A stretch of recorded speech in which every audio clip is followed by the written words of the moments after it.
नमो बुद्धाय. जय भीम. आजच्या बुद्ध वंदनेला आपण सुरुवात करूया. अरहं सम्मा संबुद्धो भगवा बुद्धं भगवन्तम् अभिवादेमि.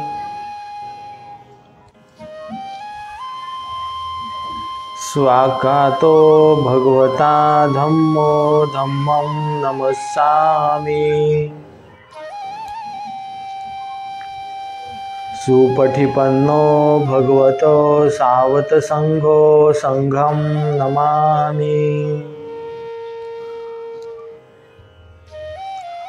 ओकास वंदामि भन्ते द्वारतयनं कथं सबमपराधं खमतु मे भन्ते. द्वितीयंपि ओकास वंदामि भन्ते द्वारतयनं कथं सबम अपराधं खमतु मे भन्ते.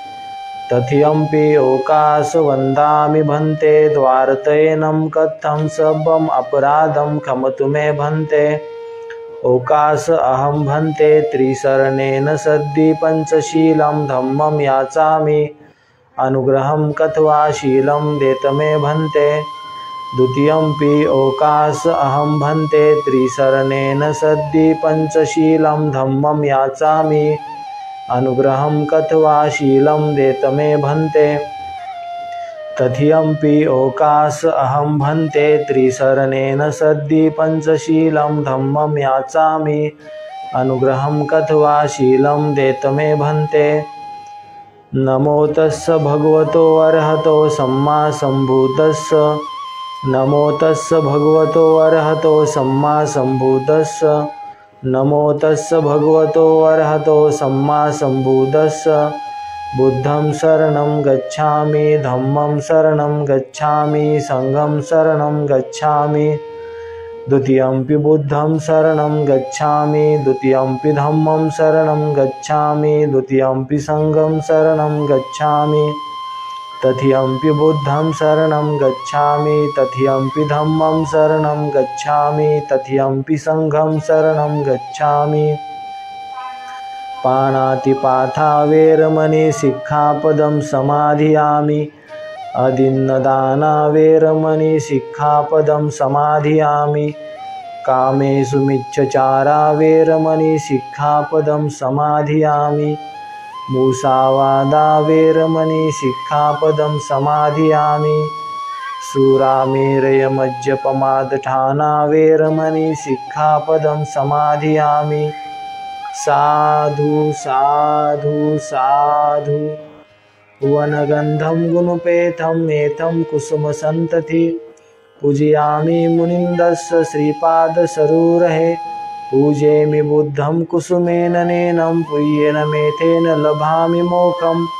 पुष्पमिलायति यथा हिन्दमे कायो तथा याति विनाशभावम्. गन्धसंभारयुतेन दीप्तेन सुगन्धिना पूजयेत् पूजनीयन्तं पूजाभाजनमुत्तमम्. घनसारपदितेन दीप्तेन तं धनशिनातिलोकदीपं संबुद्धं पूजयामि तमोनुन्दम्. सुगन्धिकाय वदनम् अनन्तगुणगन्धिना सुगन्धिना गन्धेन पूजयामि तथागतम्.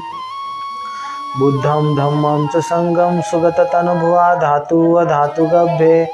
लङ्काय जम्बोदीपेति दशपुरवरे नागलोके च धूपे. सभ्यबुद्धः बिम्बे सखलदशदिशे केशलोमादिधातुवन्दे. सभ्येऽपि बुद्धं दशबलतनुजं बोधिचेत्यं नमामि. वन्दामि चेत्यं सब्बठानेषु प्रतिष्ठितं. शारीरिकधातु महाबुद्धि बुद्धरूपं सखलं सदा. एष मूल्ये निशिन्नो सब्भारि विजयख्खा पत्थु सबयूतं सत्था वन्दे तं बोधिपादपम्. इमये हेते महाबोधि लोकनाथेन पूजिता. अहं पिते नमस्सामि बोधिराजा नमस्तुते. बोधिराजा नमस्तुते. बोधिराजा नमस्तुते. इतिपिसो भगवार्हं सम्मा संबुद्धो विद्याचरण संपन्नो सुगतो लोकविदुवानुत्तरो. पुरुषधम्मसारथि सत्तादेव मनुष्यानं बुद्धो भगवाति. बुद्धं जीवितपर्यन्तं शरणं गच्छामि. हेच बुद्धातीताच हेच बुद्धानागथा पचुपन्नाच हे बुद्धा वंदामि सबधा नत्थी मे शरणम आयम बुद्धो मे शरणम वरम एतेन सच्चवज्जन होतु मे जय मंगलम उत्तमंगेन वंदेहम पादपशिवरुत्तमं बुद्धेयो खलितो दोषो बुद्धो खमतु तं ममं यंकिंचिरतनं लोके विज्यति विविधापतु रत्नं बुद्धसमानत्थि तस्मा स्वत्थि भवन्तु मे यो सन्निशिन्नो वरबोधिमूले मारंससेना महन्ति विजत्वा संबोधिमागच्छि अनन्तयानो लोकोत्तमोत्तं पनमामि बुद्धम् स्वाख्यातो भगवता धम्मो संदिष्टिको अकालिको यहिपसिको अपनायको पच्यतं वेदितभो वियुहिति धम्मं जीवितपर्यन्तं शरणं गच्छामि एच धम्मातीताच एच धम्मा अनागता पचुपन्नाच ये धम्मा वन्दामि सबधा नत्थी मे शरणम् आयं धम्मो मे शरणं वरम् एतेन सच्चवज्जन होतु मे जय मंगलम् उत्तमंगेन वंदेहम धम्मं संतिदोतमं धम्मेयो खलितो दोषो धम्मो खमतु तं ममं एंकिंचिरतनं लोके विज्यति विविधापतु रत्नं धम्म समानत्थि तस्मा स्वत्थि भवन्तु मे अस्थांगिको अर्योपथो जनानं मुक्त्वपवेशा उजुकुवमगो धम्मं संति करो पनीथो नियानिको तं पनमामि धम्मम् सुपटिपन्नो भगवतो सावत संघो उजुपटिपन्नो भगवतो सावत संघो न्यायपटिपन्नो भगवतो सावत संघो सामीचिपटिपन्नो भगवतो सावत संघो यदिदं चत्तारि पुरिसयुगामि अट्ठपुरिसपुग्गला एष भगवतो सावत संघो आहनयो पाहनयो दक्षनयो अंजलिकरणयो अनुत्तरो पुय्यं खेतं लोकसारथि संघं जीवितपर्यन्तं शरणं गच्छामि एच संघातीताच एच संघा अनागता पचुपन्नाच ये संघा वन्दामि सबधा नत्थी मे शरणम् आयं संघो मे शरणं वरम् एतेन सच्चवज्जन होतु मे जय मंगलम् उत्तमंगेन वन्देहं संघं संतिदोतमं संज्ञेयो खलितो दोषो संघो खमतु तं ममम् एंकिंचिरतनं लोके विज्यति विविधापतु रत्नं संघसमानत्थि तस्मा स्वत्थि भवन्तु मे संघो विशिद्धो वरदक्षिणीयो सन्तीन्द्रियो सब्बमलपहनियो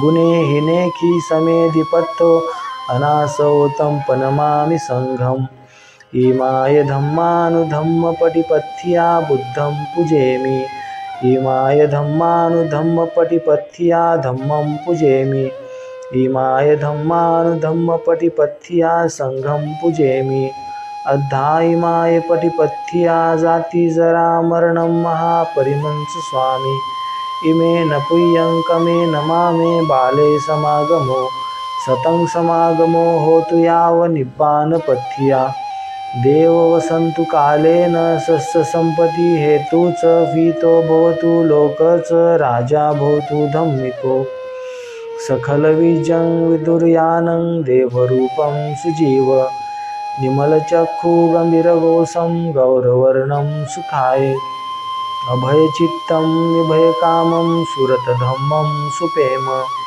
विरथरज्जं सुजननेतं भीमरावं सरामि भीमरावं सरामि भीमरावं सरामि दिव्यप्रभरत्न तुम्ही साधुवरदान तुम्ही आद्य कुलभूषण तुम्ही भीमराजा सकल विद्यापती ज्ञान सत्य संगती शास्त्र शासनमती बुद्धि तेजा पंकजाह नरवरा रत्न स्वजन उद्धरा भगवंत आमचा करा भक्त काजा चौधार संगरी शास्त्र न धरिता करी कापलारी उरी रौद्र रूपा मुक्तिपथ कोणता जीर्ण स्मृती जाळीता उजळिल्या अंगतिका मार्गे साजा राष्ट्रघटना कृती शोभते भारती महामानव बोलती स्वार्थ संज्ञा शरण बुद्धासमी शरण धम्मासमी शरण संघासमी भीमराजा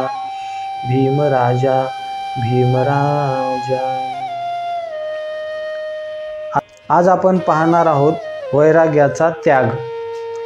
गौतमाने सुरू केलेली तपश्चर्या आणि त्याचे आत्मक्लेश यांचे स्वरूप अत्यंत उग्र असे होते। अशा प्रकारची त्याची तपश्चर्या व आत्मक्लेश 6 वर्षापर्यंत चालत होता। 6 वर्षानंतर त्याचे शरीर इतके क्षीण झाले होते की त्याला हालचालही करता येत नव्हती।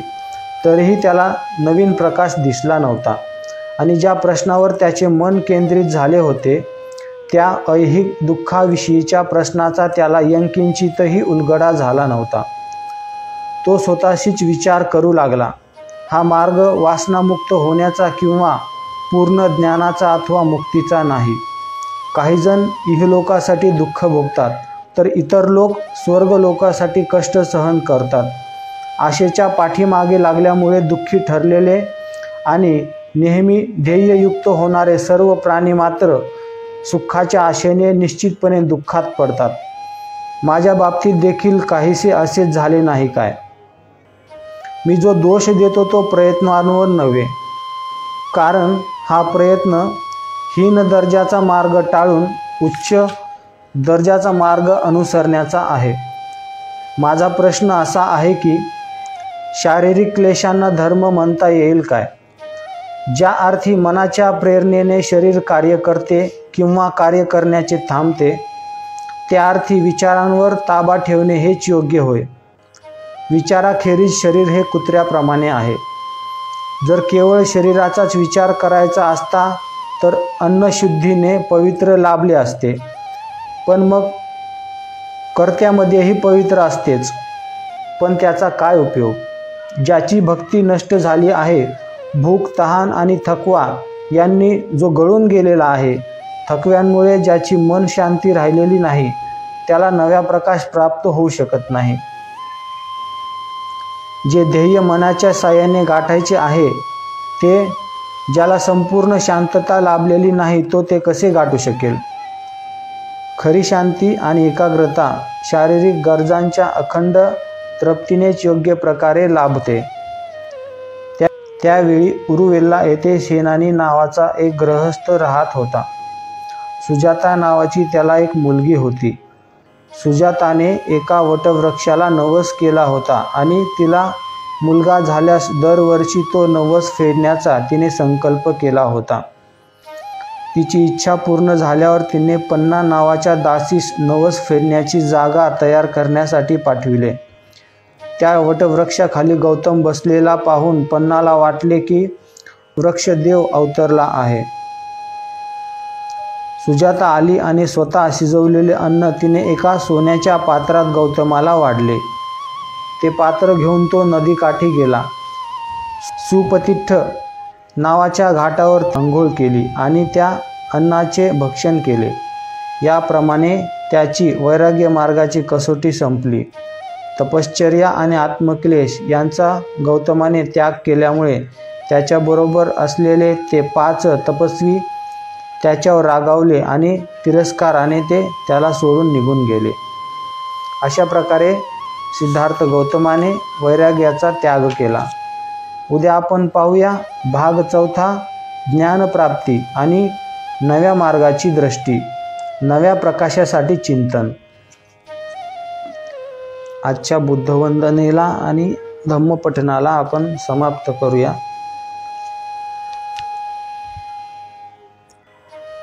सब्ब पापस्य अकरणं कुशलस्य उपसंपदा सचित्तपर्योदपनम् एतं बुद्धानुशासनम्।